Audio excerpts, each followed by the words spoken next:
Hello friend, इसके पहले मैंने न्यूट्रिशन एंड डाइजेस्टिव सिस्टम के बारे में आपको एक्सप्लेन किया था। मैंने सोचा कि एक डायग्राम बना के अच्छे से एक्सप्लेन कर दूं जिससे आपको अच्छे से समझ में आए।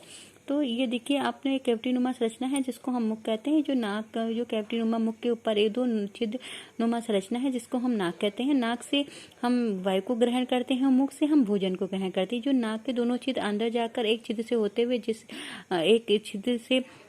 एक छिद्र से खुलते हैं और मुख अंदर जाकर, और ये नाक के दोनों छिद्र और ये मुख का जो अंदर का छिद्र जहाँ पर ये दोनों ही एक साथ खुलते हैं उस स्थान को हम ग्रसनी कहते हैं, और इसी को हम इंग्लिश में फेरिंक्स कहते हैं। जो हमारा नाक से होते हुए वायु और मुख से जो हम भोजन को ग्रहण करते हैं, ये दोनों एक साथ कहाँ पर मिलते हैं, कहाँ पर इन दोनों का एक साथ संवहन होता है, ग्रसनी में।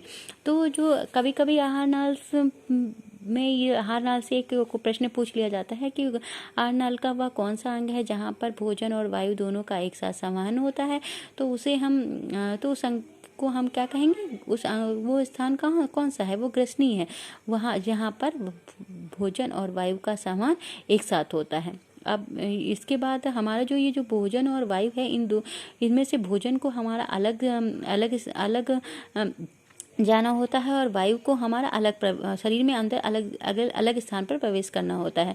तो जो वायु, जो भोजन है, वो हमारा एक रासनली से होता हुआ आमाशय में पहुंचता है, और जो ये वायु होती है ये वायु नली से होते हुए हमारे फेफड़ों में पहुंचती है। तो जो ये भोजन होता है, ये ग्रासनली से होते हुए आमाशय में पहुंचता है, और जो वायु है ये हमारी वायु नली से होते हुए फेफड़ों में पहुंचती है। तो आप ये भी सोचते हैं कि भोजन भाई जो है वो भोजन है ये वायु नली में क्यों नहीं पहुंचता, वायु नली जो वायु है हमारे आमाशय में पहुंच जाए, लेकिन ऐसा नहीं, क्योंकि वायु नली के ऊपर एक संरचना पाई जाती है, एक जालनुमा एक संरचना पाई जाती है जिसे हम एपिग्लॉटिस कहते हैं।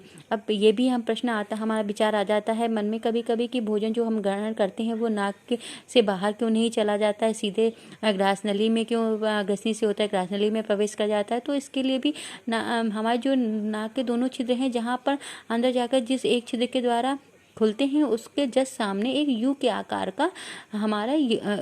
की एक संरचना पाई जाती है जिसे यवला कहते हैं। जब हम भोजन को ग्रहण करते हैं तो ये यवला जो है ये नाक के छिद्र को बंद कर देता है, और भोजन हमारा मुख से ग्रहण किया हुआ भोजन ग्रसनी से होता हुआ ग्रास नली में पहुंच जाता है। फिर जो हम भोज्य पदार्थ ग्रहण करते हैं उसमें से हम भोज्य पदार्थ से जो हम कार्बोहाइड्रेट, प्रोटीन और फैट्स लेते हैं, उनमें से प्रोटीन का जो सबसे अधिक पाचन होता है वो हमारा आमाशय में सबसे अधिक पाचन होता है प्रोटीन का। जो प्रोटीन इसलिए सबसे अधिक पाचन है क्योंकि आमाशय में दो एंजाइम पाए जाते हैं, ये पेप्सिन और रेनिन। तो ये 70% प्रोटीन का पाचन इस आमाशय में ही कर देते हैं। फिर आमाशय से भोजन होता हुआ ये हमारा ड्यूडेनम या ग्रहणी में प्रवेश करता है। ग्रहणी में एक लीफ लाइक संरचना पाई जाती है जो अग्नाशय कहते हैं। यहाँ पे अग्नाशी रस का निर्माण होता है, और यहाँ में 3 तरीके के एंजाइम्स का निर्माण होता है, जिसमें एक एमाइलेज एंजाइम होता है जो कार्बोहाइड्रेट का पाचन करता है, दूसरा ट्रिप्सिन एंजाइम जो 30% प्रोटीन बची हुई होती है उसका पाचन ये ट्रिप्सिन एंजाइम कर देता है, और जो लाइपेज एंजाइम होता है ये घुलनशील प्रोटीन का ये जो लाइपेज एंजाइम होता है ये फैट्स, जो घुलनशील फैट्स होता है उनका ही पाचन कर पाती है। तो क्या होता है, लेकिन हाँ इसमें तो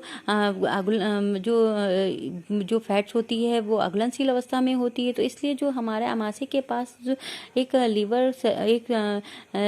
संरचना पाई जाती है जिसे हम लीवर कहते हैं, यहाँ पर जो ये अघुलनशील अवस्था में जो वसा होती है इसको ये घुलनशील अवस्था में परिवर्तित कर देता है। ये एक बाइल डक्ट जो होती है, ये जो हमारा है लीवर है जो बाइल जूस का निर्माण करता है, जो जिसे हम पित्ताशय कहते हैं, पित्तरस कहते हैं, जो हमारा ये पित्तरस का निर्माण करता है। और ये पित्तरस जो पित्ताशय से होता हुआ हमारा ग्रहणी में प्रवेश करता है, और ये अघुलनशील वसा को घुलनशील अवस्था में परिवर्तित कर देता है। जब ये घुलनशील अवस्था में जो वसा हो जाती है तो ये लाइपेज नामक एंजाइम जो है इसको डाइजेस्ट कर देता है।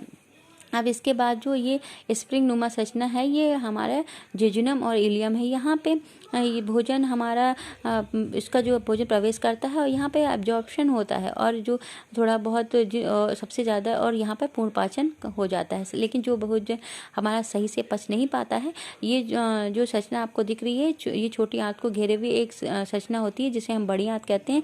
इसे आज बचा हुआ जो भोजन पच नहीं पाता वो प्रवेश करता हुआ हमारा मलाशय के थ्रू बाहर निकल जाता है। इस प्रकार